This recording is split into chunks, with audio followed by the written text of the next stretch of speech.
हमेटी दर्पण देखने वाले सभी दर्शकों को मेरा प्यार भरा नमस्कार। साथियों, आज हम फिर आपके समक्ष हाजिर हुए हैं एक रोचक व महत्वपूर्ण जानकारी के साथ। जैसा कि आप जानते हैं कि हरियाणा एक कृषि प्रधान राज्य है। कृषि में हरियाणा की एक अलग पहचान है। बड़े पैमाने पर धान और गेहूं की खेती के लिए ये राज्य प्रसिद्ध है। हरित क्रांति के दौरान खाद्यान्न उत्पादन में हरियाणा का विशेष योगदान रहा है। हरियाणा सहित उत्तरी राज्यों की वजह से ही भारत खाद्यान्न उत्पादन में आत्मनिर्भर बना है।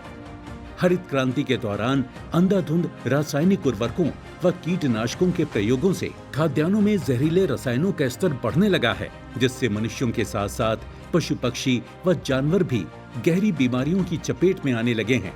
मित्र कीटों की संख्या लगातार घटती जा रही है और भूमि की उपजाऊ शक्ति भी क्षीण होने लगी है। मिट्टी में जैविक कार्बन का स्तर निरंतर घट रहा है।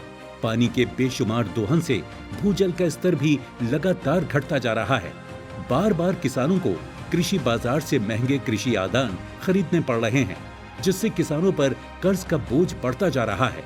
इन सब बढ़ती हुई समस्याओं के कारण प्रकृति को खतरा पैदा हो रहा है और बुद्धिजीवियों और नीति निर्माताओं की चिंताएं बढ़ने लगी हैं। इन सब समस्याओं के समाधान हेतु माननीय प्रधानमंत्री श्री नरेंद्र मोदी जी की नेतृत्व वाली सरकार ने केंद्रीय बजट में प्राकृतिक खेती को बढ़ावा देने हेतु राष्ट्रीय मिशन की स्थापना की है, जिसके अंतर्गत 2481 करोड़ रुपए का प्रावधान पूरे देश के लिए किया गया है। ये मिशन स्थिरता, जलवायु, लचीलापन और सुरक्षित भोजन की दिशा में वैज्ञानिक रूप से समर्थित दृष्टिकोण के साथ कृषि प्रथाओं को मजबूत करने की दिशा में एक बदलाव है।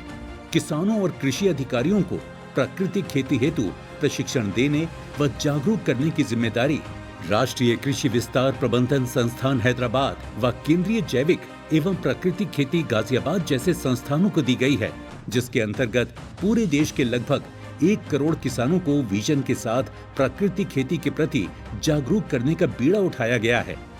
प्रकृति के साथ सामंजस्य स्थापित करते हुए जलवायु अनुकूल खेती को बढ़ावा देना, खेती की लागत में कमी लाना, खेती को टिकाऊ बनाना, मिट्टी की उर्वरता में सुधार लाना, सूक्ष्म वनस्पतियों और जीवों को बढ़ाना, जल धारण क्षमता बढ़ाना, रसायन मुक्त कृषि को बढ़ावा देना, वायु, जल और पर्यावरण प्रदूषण में कमी लाना, कृषि समुदाय में जागरूकता पैदा करना, खेती की प्रकृति आधारित टिकाऊ प्रणालियों को बढ़ावा देने, बाहरी रूप से खरीदे गए इनपुट पर निर्भरता कम करने और इनपुट लागत में कमी लाने के लिए खेत पर बने प्राकृतिक खेती के जैव इनपुट का उपयोग बढ़ाने, मिट्टी के स्वास्थ्य में सुधार करने और टिकाऊ कृषि पद्धतियों को अपनाना, कृषि पशुपालन मॉडल को लोकप्रिय बनाना, ICAR संस्थानों, KVK, कृषि विश्वविद्यालयों आदि की ऑन फार्म कृषि संबंधी शोध और ज्ञान आधारित विस्तार क्षमताओं को मजबूत करना, किसानों के ऑन फील्ड अनुभव और वैज्ञानिक विशेषज्ञता का निर्माण करना,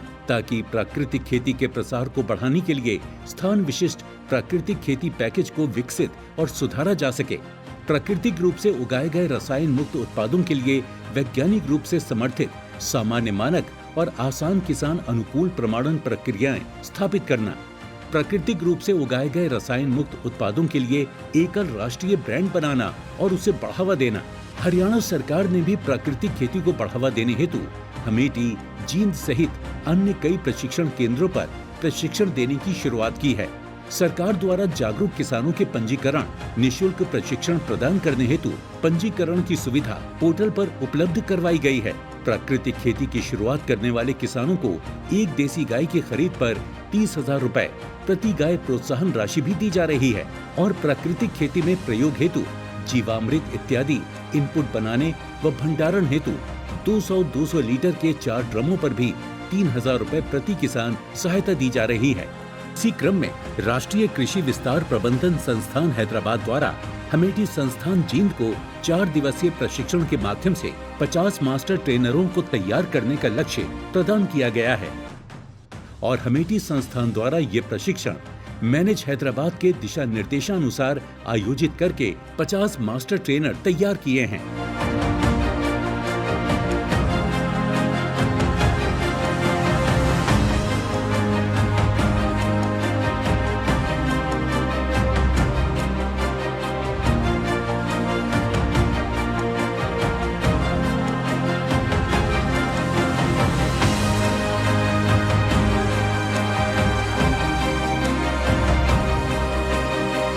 हमें अलग अलग एक्सपर्ट्स ने, यूनिवर्सिटी के साइंटिस्ट ने हमारे को स्कीम के बारे में डिटेल बताया।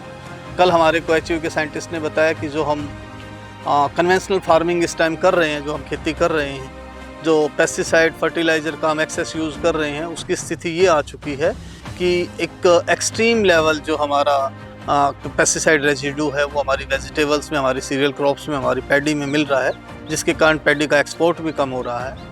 तो किसी भी चीज़ की आय डबल करने के दो माध्यम हो सकते हैं, या तो आप उसकी प्रोडक्शन एक लेवल तक बढ़ाओ, जो कि हम एक एक्सट्रीम पे जा चुके हैं, दूसरा उसका खर्चा कम करें। अब समय वो आ गया है कि हम अपने खर्चे भी कम करें, अपनी जो प्राकृतिक खेती है उसकी तरफ जाएं, और खर्चे कम करने के साथ साथ अपनी हेल्थ, फार्मर की हेल्थ, हमारी ज़मीन की हेल्थ, ताकि हमारी आने वाली पीढ़ियों को ये सॉयल, ये ज़मीन एक ठीक ठाक अवस्था में मिल सके। अगर इसी तरह अंधाधुंध हम खाद का, पेस्टिसाइड का प्रयोग करते रहे तो धीरे धीरे ज़मीन भी बंजर होती चली जाएगी। कभी हमारे गांव में, हमारे शहर में कोई रेयर कैंसर पेशेंट हुआ करता था, जिसका आसपास के गांव में भी पता होता था, आज वो हर घर में हो गया है। हमें उन समस्याओं से भी निजात पाना है। आज हमने जो एचयू में एक्सपोजर विजिट की, वहाँ देखा कि कोई बहुत ज़्यादा डिफरेंस नहीं है प्रोडक्शन में, एक नेचुरल फार्मिंग के फील्ड में और एक जो हमारा इनऑर्गेनिक फर्टिलाइज़र डालते हैं उसमें। तो हमने अपने मार्जिनल फार्मर्स सेलेक्ट करने होंगे फील्ड में, उसका एकदम से पूरा कन्वर्ट ना करके, एक हिस्सा नेचुरल फार्मिंग में कन्वर्ट करके उसको 1 साल, 2 साल और 3 साल में कम्प्लीटली नेचुरल फार्मिंग पे लेके आना होगा, ताकि हम इस देश को, किसान के भविष्य को, किसान को बचा सकें। धन्यवाद। मुझे जब नेचुरल फार्मिंग के बारे में एक्सपर्ट्स ने लेक्चर दिए, उसमें पता चला कि ये नेचुरल फार्मिंग में हमारी धरती, हमारा एनवायरनमेंट, हमारी सेहत, सभी चीज़ें हमारी ठीक हो रही हैं। तो सबसे पहले डॉक्टर करमचंद, डायरेक्टर हमेटी जींद ने हमें फर्स्ट डे में इंट्रोड्यूस कराया।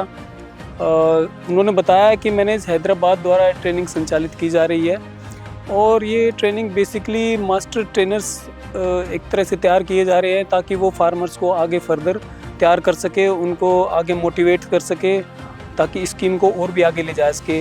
इसमें बेसिकली उन्होंने बताया कि इसमें जो अभी कुछ गाइडलाइन बन चुकी है, और साथ में बजट भी एलोकेट हो चुका है, और साथ में हम आगे, जैसे अभी जो हम मास्टर ट्रेनर तैयार हो जाएंगे, आगे हम फार्मर्स को भी तैयार करेंगे।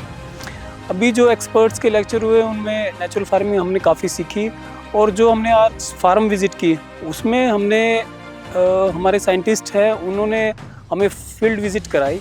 उन्होंने डिफरेंस दिखाया कि नेचुरल फार्मिंग में और जो फर्टिलाइज़र का यूज़ करके जो फार्मिंग हो रही है उसमें कितना डिफरेंस है। तो बहुत ज़्यादा सिग्निफिकेंट नहीं डिफरेंस नहीं था। इनफैक्ट मैंने तो एक चीज़ ऑब्जर्व की कि कहीं पे कोई डेफिशिएंसी शो हो रही है। मुझे एक भी फील्ड ऐसा नहीं मिला जहाँ पे कोई भी डेफिशिएंसी शो हो रही हो। इनफैक्ट जो हमारे साइंटिस्ट थे उन्होंने भी ये बताया कि अभी तक हमें कोई सिग्निफिकेंट, ना ही कोई पेस्ट का अटैक मिला इसमें, और ना ही कोई यील्ड पे बहुत ज़्यादा डिफरेंस मिला है। बस एक सजेशन उन्होंने सबसे मेन दिया कि आप इसको धीरे धीरे शुरू करके, ताकि आप फार्मर भी इसको समझ पाए और अच्छे से कर पाए। अगर हम नेचुरल फार्मिंग की तरफ जाते हैं तो हम अपना देश बचा पाएंगे, किसान को बचा पाएंगे, अपनी धरती को बचा पाएंगे। सबसे जो मेन है वो जैविक कार्बन कम हो चुका है, और हमें जैविक कार्बन ही धरती माता का बढ़ाना है, ताकि हमारी ज़मीनें बची रहे और हमारी पुश्तें बची रहे। हरियाणा राज्य के किसान समृद्धि के मुकाम की ओर अग्रसर हैं। प्राकृतिक खेती उनके जीवन में मुस्कान का नया रंग भरने का काम करेगी। प्राकृतिक खेती की यही पहचान, स्वस्थ भूमि, समृद्ध किसान। जानकारियों का सिलसिला यूं ही बना रहे। आप देखते रहिए हमेटी दर्पण YouTube चैनल। नई जानकारी के साथ फिर हाजिर होंगे। जय हिंद।